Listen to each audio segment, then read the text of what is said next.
Dead heads movie की शुरुआत में बताया जाता है कि इस दुनिया में बहुत सारे लोग हैं और सबके लिए एक इंसान स्पेशल बनाया गया है जिसे कि ट्रू लव कहा जाता है। इसके बाद हमें लैब का सीन दिखाया जाता है जिसमें हम माइक नाम के एक आदमी को देखते हैं जिसकी कंडीशन काफी खराब दिख रही थी। उसे देखकर ऐसा लग रहा था कि वो मर चुका है। फिर वो लैब से निकलकर जंगल में पहुंचता है जहाँ पर उसे एक केबिन दिखाई देती है और तभी उसकी नजर वहाँ पर पड़े एक और आदमी पर पड़ती है जिसे देखकर माइक बहुत ज्यादा डर जाता है और दरवाजे को जोर जोर से नॉक करने लगता है। इसलिए घर का ओनर उसे ज़ॉम्बी समझकर घर से ही शूट कर देता है। लेकिन इसके बावजूद भी माइक अभी तक जिंदा था और उसे किसी भी तरह का दर्द महसूस नहीं हो रहा था, जिससे ये बात तो कंफर्म हो जाती है कि वो एक ज़ॉम्बी ही है। हालांकि वो गोली लगने की वजह से बहुत ज्यादा डर गया होता है और डर की वजह से वो वहाँ से भागने लगता है। तभी वो देखता है कि वहाँ के सभी लोग ज़ॉम्बीज बन गए हैं और वो लोगों को बहुत बुरी तरह से खा रहे हैं, जिससे माइक को कुछ भी समझ नहीं आ रहा होता। तभी माइक को एक और ज़ॉम्बी मिलता है जिसका नाम ब्रेंड था और वो भी उसी की तरह बोल सकता था। इसके बाद ब्रेंड इंसान का कटा हुआ एक हाथ लाकर माइक को खाने के लिए देता है, जिसे देखकर माइक बहुत ज्यादा डर जाता है और वहाँ से भाग जाता है।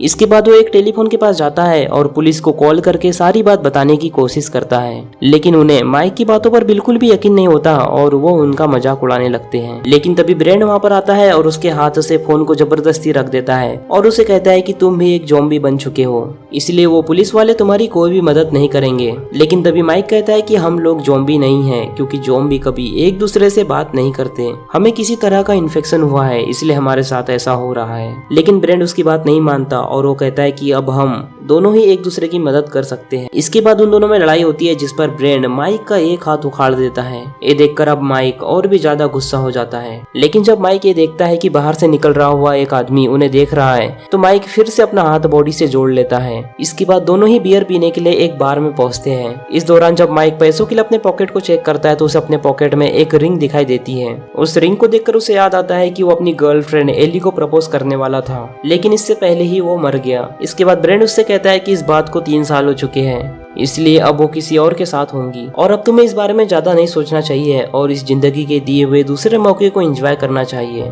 लेकिन जब माइक एली को ढूंढने का फैसला करता है तो ब्रेंड भी उसका साथ देने के लिए तैयार हो जाता है। तभी वहाँ पर ज़ॉम्बी से बचने के लिए थॉमस नाम के एक आदमी के साथ साथ एक लेडी लिंडा और उसका बच्चा जेक भी आता है, क्योंकि उस लेडी के हस्बैंड को एक ज़ॉम्बी ने बहुत बुरी तरीके से खा लिया था। इस दौरान जेक भी इन्फेक्टेड हो गया था, इसीलिए वो किसी की कुछ समझने से पहले लिंडा को भी काट देता है।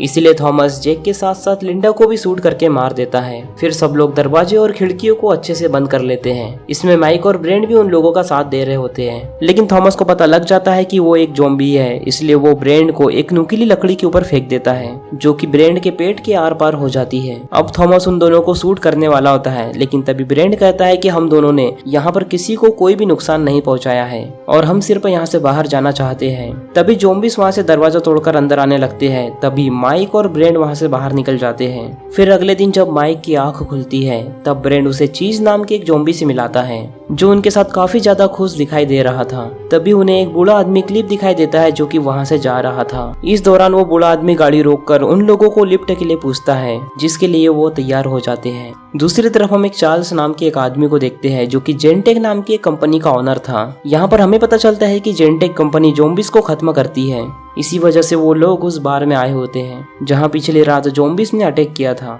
इस दौरान चार्ल्स के आदमी उसके पास थॉमस को ले आते हैं और उसे शूट करने वाले होते हैं, लेकिन तभी थॉमस उनसे गन छीन लेता है और चार्ल्स पर अटैक कर रहे वाले ज़ॉम्बी को शूट करके मार देता है। इसके बाद हम क्लिप को देखते हैं जो माइक और उसके साथियों के साथ जा रहा होता है। तभी हाईवे पर मौजूद गार्ड उसे रोक लेता है और वो गार्ड क्लिप और बाकी लोगों को नीचे उतरने के लिए बोलता है, इसलिए क्लिप उन्हें मार कर आगे निकल जाता है। दूसरी तरफ हम देखते हैं कि चार्ल्स ने थॉमस को हंटर टीम का हेड बना दिया है, इसीलिए वो ज़ॉम्बीज़ को पकड़ने के लिए निकल पड़ता है। इधर माइक अपने सपने में देखता है कि अब एली भी ज़ॉम्बीज़ बन चुकी है, जो उसके दिल को निकालकर बहुत बेरहमी से खाने लगती है, जिससे माइक की नींद खुल जाती है और वो देखता है कि क्लिप सो रहा है और गाड़ी कोई और नहीं बल्कि चीज चला रहा है, जिससे माइक चिल्लाने लगता है और उसके चिल्लाने की आवाज सुनकर चीज भी डर जाता है, जिससे उनकी गाड़ी का एक्सीडेंट होते होते बचता है।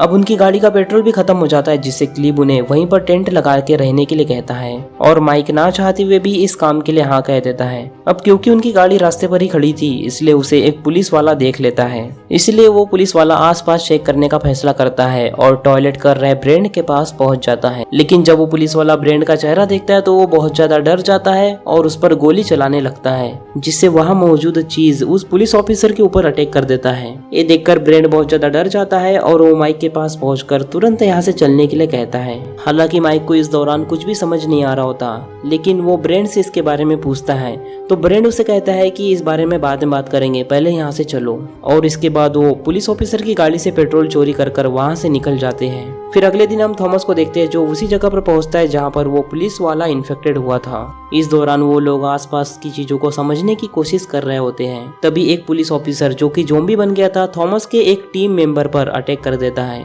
तब थॉमस उस पुलिस ऑफिसर के सिर पर बार बार अटैक करके उसे मार देता है। इसके बाद हमें जेनटेक कंपनी के लैब का सीन दिखाया जाता है जहाँ पर एक साइंटिस्ट मरे हुए इंसान के अंदर किसी तरह का इंजेक्शन इंजेक्ट करता है जिससे आधी बॉडी कटे हुए होने के बावजूद उस इंसान के अंदर जाना जाती है। इस दौरान वो ज़ॉम्बी होने के बावजूद भी बातें कर रहा था, जिससे ये बात तो कंफर्म हो जाती है कि ब्रेंड और माइक को भी इसी एक्सपेरिमेंट के द्वारा बनाया गया है। इधर उस ज़ॉम्बी की नजर अपनी बॉडी पर ही पड़ती है तो वो बहुत बुरी तरह से घबरा जाता है, इसलिए वहाँ मौजूद साइंटिस्ट उसे गन से शूट करके मार देता है। इसके बाद हम ब्रेंड को देखते हैं जो कि एक शॉप से पॉपकॉर्न खरीदने के लिए जा रहा होता है। तभी उसे थॉमस और उसके साथी देख लेते हैं, इसीलिए वो जब वापस जा रहा होता है तब उसे पकड़ लेते हैं। इसके बाद थॉमस माइक और चीज के पास जाकर उन्हें भी पकड़ लेता है। हालांकि माइक थॉमस को बहुत समझाने की कोशिश करता है कि हम लोग बुरे ज़ॉम्बी नहीं हैं और हमने अभी तक किसी भी इंसान को नुकसान नहीं पहुंचाया है, इसीलिए हमें यहाँ से जाने दो। लेकिन थॉमस माइक के पैरों पर शूट करके उसे गिरा देता है, जिससे चीज बहुत ज्यादा गुस्सा हो जाता है और थॉमस और उसके साथी पर अटैक करके उन्हें बहुत बुरी तरह मारने लगता है। तभी ब्रेंड भी क्लिप की हेल्प से आजाद होकर थॉमस की वेन चोरी कर वहाँ पर आ जाता है और चीज और माइक को वेन में बैठाकर वहाँ से जाने लगता है। लेकिन इस दौरान माइक के पॉकेट में रखी हुई रिंग गिर जाती है, इसलिए वो वेन से कूदकर उस रिंग को लेने के लिए जाता है। अब क्योंकि थॉमस और उसके आदमी वेन का पीछा कर रहे होते हैं, इसलिए ब्रेंड माइक को बचाने के लिए चीज की हथौड़ियों को उसकी तरफ फेंक देता है, जिसकी हेल्प से माइक वेन में चढ़ जाता है।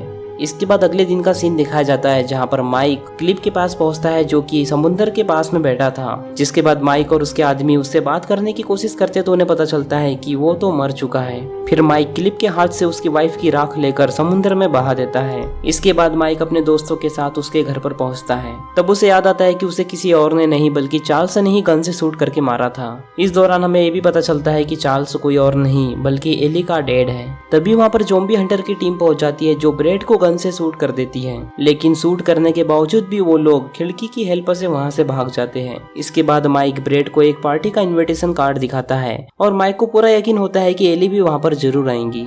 इस दौरान ब्रेड माइक को समझाने की भी कोशिश करता है कि उसे एली को भूल जाना चाहिए क्योंकि एली तुमसे प्यार नहीं करती और उसके डैड ने भी तुम्हें मार दिया था। लेकिन ये बात सुनकर माइक बहुत ज्यादा गुस्सा हो जाता है और उन दोनों में झगड़ा हो जाता है। इस कारण से वो दोनों अलग अलग हो जाते हैं, जिससे माइक चीज को भी ब्रेंड के साथ ही भेज देता है और अकेले पार्टी में पहुंच जाता है। लेकिन वो डर रहा होता है कि उसका चेहरा देखकर एली उसे मना न कर दे, इसीलिए वो एक चूहे का कॉस्ट्यूम पहन लेता है और उसके पास जाने का फैसला करता है। दूसरी तरफ ज़ॉम्बी हंटर टीम ब्रेंड को पकड़ लेती है। इधर जब माइक एली से कॉस्ट्यूम पहनकर बात करता है तो एली काफी ज्यादा खुश होती है और माइक के साथ डांस करने लगती है। इस दौरान माइक को एहसास होता है कि एली अभी भी उससे ज्यादा प्यार करती है। लेकिन इससे पहले कि माइक उसे अपने बारे में कुछ बता पाता, वहाँ पर थॉमस पहुंच जाता है जो माइक को पकड़कर उसे अपने साथ ले जाता है। तभी थॉमस और उसके साथी माइक और ब्रेंड को मारने लगते हैं। तब पीछे से चीज उन पर अटैक कर देता है और उन्हें बहुत बुरी तरह से मारने लगता है। फिर जब चीज थॉमस को काटने वाला होता है तब माइक और ब्रेंड उसे ऐसा करने से मना कर देते हैं। तभी चीज का ध्यान भटकने की वजह से एक ज़ॉम्बी हंटर चीज को शूट करके मार देता है। ये देखकर माइक और ब्रेंड बहुत ज्यादा दुखी होते हैं।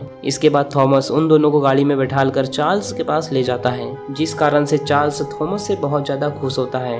फिर माइक चार्ल्स से कहता है कि मैं एली से बहुत ज्यादा प्यार करता था लेकिन तुमने मुझे मार दिया। फिर चार्ल्स कहता है कि एली तुमसे भी अच्छा लड़का डिजर्व करती है और एली ने तुम्हारे मरने से पहले ही तुमसे ब्रेकअप कर लिया था। इसके बाद चार्ल्स माइक को वो लेटर पढ़ के सुनाता है जो माइक ने मरने से पहले पढ़ा था, जिसे सुनकर माइक को कंफर्म हो जाता है कि उसके मरने से पहले ही एली और उसका ब्रेकअप हो गया था। जिसके बाद चार्ल्स अपने आदमियों को माइक और ब्रेंड को लैब में ले जाने के लिए कहता है और वो खुद वहाँ से चला जाता है। थॉमस को भी आजाद कर दिया जाता है और थॉमस जब वहाँ से जा रहा होता है तब उसे माइक की रिंग दिखाई देती है जो कि माइक के पॉकेट से वहाँ पर गिर गई थी। तभी ज़ॉम्बी हंटर वहाँ पर आपस में लड़ने लगते हैं, जिसका फायदा उठाकर थॉमस वहाँ से वेन लेकर निकल जाता है, जिस वेन में माइक और ब्रेंड होते हैं। हालांकि इस दौरान माइक चार्ल्स की बातों की वजह से बहुत बुरी तरह टूट गया था, लेकिन ब्रेंड उसे समझाता है कि तुम्हें एली से एक बार मिलकर जरूर बात करनी चाहिए, क्योंकि एली तुम्हें भले ही प्यार ना करती हो लेकिन तुम उससे बहुत ज्यादा प्यार करते हो और उसे ये बात जरूर पता चलनी चाहिए। इसके बाद सभी ज़ॉम्बी हंटर उस वैन को पूरी तरह से घेर लेते हैं, लेकिन इससे पहले ही माइक और ब्रेड वहाँ से निकल जाते हैं। हालांकि वो एलिगेटर तक पहुँच चुके थे।